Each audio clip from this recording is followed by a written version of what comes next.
The courtroom was silent, the kind of silence that makes your heart pound louder in your ears. Every eye in that room was fixed on one man, a man who looked like the life had already been drained out of him. He sat at the defense table, hands clasped so tightly his knuckles had turned white. Dark circles framed his eyes. His suit, wrinkled, a size too big, hung off his shoulders like it no longer belonged to him. The trial had dragged on for months. Endless witnesses, evidence piled high like bricks around him, building a wall he couldn't escape.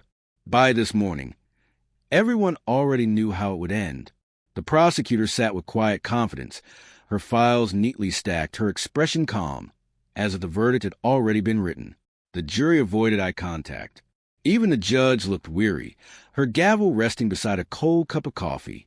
And at the defense table, his lawyer, Thomas Gray, stared straight ahead. 30 years in law, and yet he looked defeated, almost hollow. Then, in a voice barely above a whisper, he leaned toward his client. The words he said would ripple through that room, like a chill crawling up the spine of everyone who heard it. "I'm sorry," he murmured, shaking his head. "This case, it's hopeless." A murmur rippled through the benches. Reporters shifted in their seats. The man at the defense table didn't move, but something in his eyes changed. He straightened slowly, breathing in once, deeply, the kind of breath a person takes before doing something they can't take back. And when the judge finally asked, "Mr. Reed, do you have anything to say before sentencing?" the entire courtroom leaned forward. Because what came next, no one could have predicted. When the defendant finally stood to speak, the courtroom went from silent to stunned. Jason Reed was 29 years old, a construction worker, the kind of man who showed up early, stayed late, and sent every extra dollar home to his mother. He wasn't rich. He wasn't special. But in his small Ohio town, everyone who knew him said the same thing. Jason's a good kid, hard-working, quiet, always helping somebody else. And yet, on one cold November night, everything changed. According to prosecutors, Jason had just finished a double shift, 12 hours under the rain, cement dust in his hair, exhaustion in his bones. He clocked out, grabbed takeout, and on the way home, stopped for a drink. Just one, he told the jury. Maybe two, but that was all it took. At 11:48 p.m., Jason ran a red light at the intersection of Pine and Mason. The impact was brutal. A mother and her 12-year-old son, coming home from a late church event, never made it home. In an instant, 2 lives were gone. And for the Reed family, and everyone who'd ever cared about Jason, it was as if time froze that night. The state called it reckless homicide. The headlines called him a killer. And in the weeks that followed, the whole town seemed to turn its back. The courtroom was packed from day one. Reporters filled the benches. The victims' families sat in the front row, holding framed photos of their loved ones. Every time Jason walked in wearing that same wrinkled suit, his eyes would flicker toward them, but only for a second. He couldn't bear to look too long. The prosecution didn't need to say much. They had photos, the crumpled metal of 2 cars twisted together like broken glass. They had dashcam video, the red light flashing in the corner of the frame as Jason's truck sped through.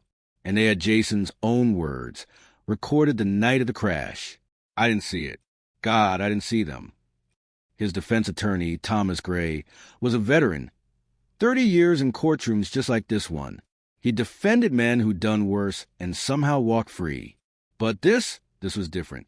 Each day, Thomas sat a little lower in his chair. Every time the prosecution played another video, his pen would stop moving. Every witness, another nail in the coffin, and Jason saw it. He saw the way Thomas stopped looking at him between testimony. He saw the hesitation, the quiet defeat, in the man who was supposed to believe in him.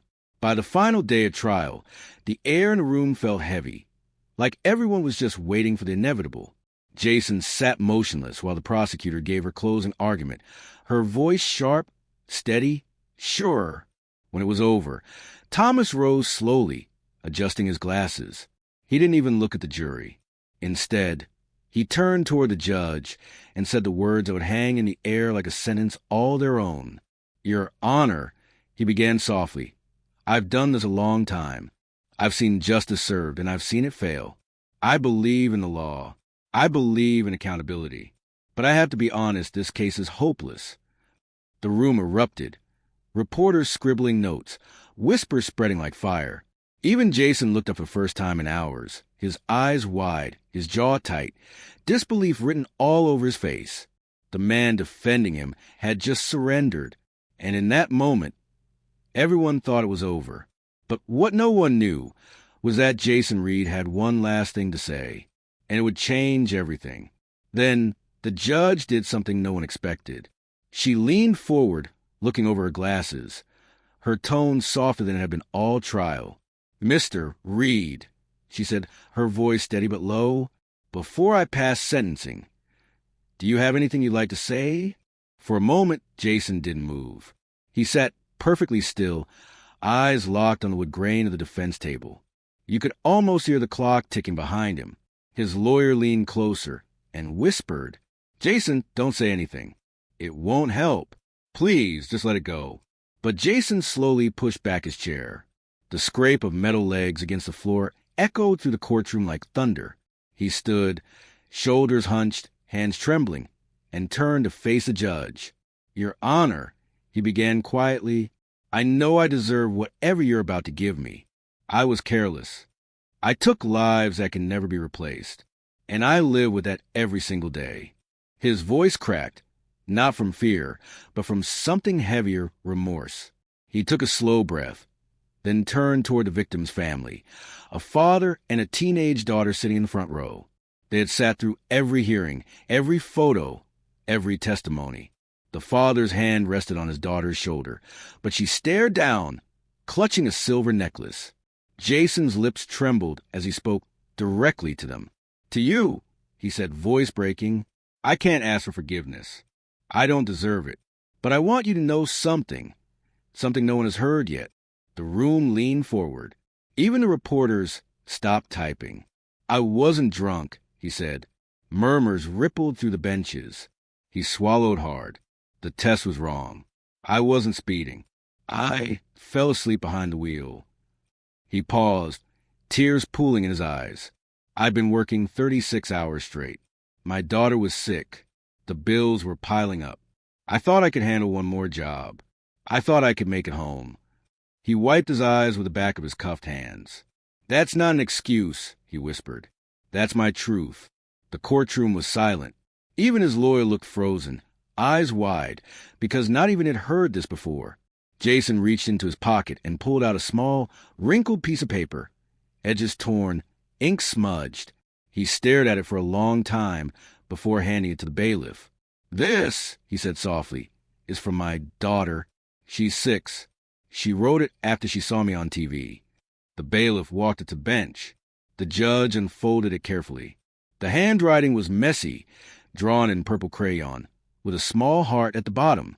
She read aloud, voice trembling just slightly. "Please don't take my daddy away. He made a mistake, but he still helps people. He says sorry every night. He says their names." When the judge finished reading, she lowered the paper, her eyes glassy. You could hear quiet sobs from the back rows. Even the prosecutor blinked hard, staring down at her notes, pretending to read. Jason stood there, motionless. He didn't cry. He didn't plead. He just bowed his head and whispered, barely audible, "Whatever happens now, I understand." And for the first time in weeks, no one in that courtroom saw a criminal. They saw a father, a man drowning in guilt, but finally telling the truth. The judge closed her eyes, gripping the letter tightly in her hands. And in that fragile silence, something shifted. It wasn't about guilt or innocence anymore. It was about humanity. For several seconds, the courtroom didn't move. No one coughed. No one whispered. Even the air seemed to pause, heavy with something no one expected to feel, in a place built for judgment, compassion. The prosecutor sat perfectly still, her pen resting against her notebook. She glanced toward Jason, but quickly looked away, because even she couldn't hold his gaze. The jurors shifted in their seats, their faces softened, and one of them quietly wiped a tear. And then the judge turned. Her voice, usually sharp and commanding, came out soft, uncertain almost. "Mr. Gray," she said quietly, "you call this case hopeless. Do you still believe that?" The old lawyer sat frozen for a moment, eyes glassy, mouth slightly open. He took off his glasses, rubbed the bridge of his nose, and sighed, a deep, trembling sound that seemed to carry 30 years of courtroom battle behind it. When he finally spoke, his voice cracked. "Your Honor," he said, glancing at Jason, "I've stood in this courtroom more times than I can count. I've defended men who didn't care, men who lied, men who showed no remorse. But this one," his voice broke again, "this one's different. He's not hopeless. Not anymore." The judge nodded slowly, pressing her lips together to keep them from shaking. She took a deep breath, folded her hands, and leaned forward. The courtroom fell silent again. "This court," she began softly, her tone quivering, "sees a man who made a tragic mistake, but also one who was faced head-on. Mr. Reed, you didn't hide. You didn't run. You told the truth when it cost you everything. Justice isn't only about punishment. It's about truth. And today, this court has heard it." Jason stared at her, eyes wet, but he didn't speak. The judge's gaze softened. "I cannot undo what's been done," she continued. "2 lives were lost, and that pain will echo for years. But what I can do is recognize the difference between a criminal and a man who made a mistake he will never stop paying for." She paused. Everyone leaned forward, reporters, jurors, even the bailiff. Then she said the words no one expected. "The court hereby sentences Jason Reed to 8 years in state custody with eligibility for parole after 5. This isn't mercy, Mr. Reed. It's acknowledgement that redemption begins with truth." Jason closed his eyes, whispering something no one could quite hear. Maybe a prayer, maybe just a thank you. The judge blinked hard, exhaled, and struck her gavel once.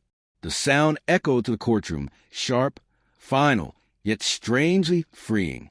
Across the aisle, the victim's father nodded slowly. He reached for his daughter's hand and whispered, "It's enough. Let him try again." The prosecutor turned away, hiding the tear rolling down her cheek. As Jason was let out in cuffs, he turned, just once, to look at the family he'd hurt. They didn't speak, but their silence said everything. And in that moment, the courtroom, a place usually defined by guilt, anger, and punishment, felt something almost sacred. Not victory, not justice. Something rarer, redemption. Long after the judge had left the bench, the courtroom stayed frozen in silence. No reporters, no cameras, just the quiet creak of old wooden benches, the faint buzz of the fluorescent lights above, and the lingering echo of a moment no one saw coming. It felt different now, as if the air itself had changed, because for the first time in months, that courtroom, a place built on guilt, rules, and punishment, had witnessed something the law could never measure: truth and redemption. Jason Reed didn't walk out a free man that day. He was still led away in handcuffs, his orange jumpsuit a sharp contrast against the polished wood and gold seal behind the judge's bench. But as he passed through the heavy courtroom doors, something had shifted. His shoulders weren't slumped anymore. His head wasn't bowed. The weight he carried, the guilt that had buried him for months, somehow seemed lighter, and he wasn't the only one changed. The jurors, who had spent weeks wrestling with his fate, sat quietly, eyes red, expression soft. The prosecutor, who had built her case with precision and anger, just stared at the floor, her pen motionless in her hand. Even the bailiff, a man who'd seen hundreds of trials, stood with his jaw tight, blinking hard, pretending to look busy. The victim's family didn't speak, but the father, the same man who had glared across that courtroom for weeks, slowly reached into his pocket and took out a small, worn photo of his wife and son. He looked at it, then at Jason, and for a moment his expression softened. Not forgiveness. Not yet, but something close. That's the strange thing about truth. It hurts. It exposes. It shatters the stories we tell ourselves. But sometimes it heals in places no one can see. Weeks later, a letter arrived at the courthouse. The handwriting was uneven, the ink slightly smudged, written by that same grieving father. Inside it said, "We can't bring them back.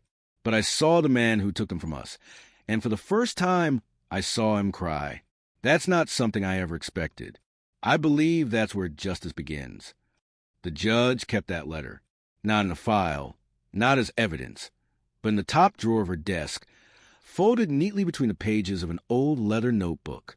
And sometimes, when new cases came to her courtroom, hard, cold cases full of anger and pride, she'd open that drawer, look at that letter, and remember, justice isn't always a sentence. Sometimes it's a moment of truth between two broken souls. Jason Reed's story wasn't about guilt or innocence. It wasn't even about winning or losing. It was about what happens when a man stands up in front of the world and tells the truth, even when it costs him everything. Because sometimes hope doesn't start with freedom. It starts with honesty. And that's when redemption begins.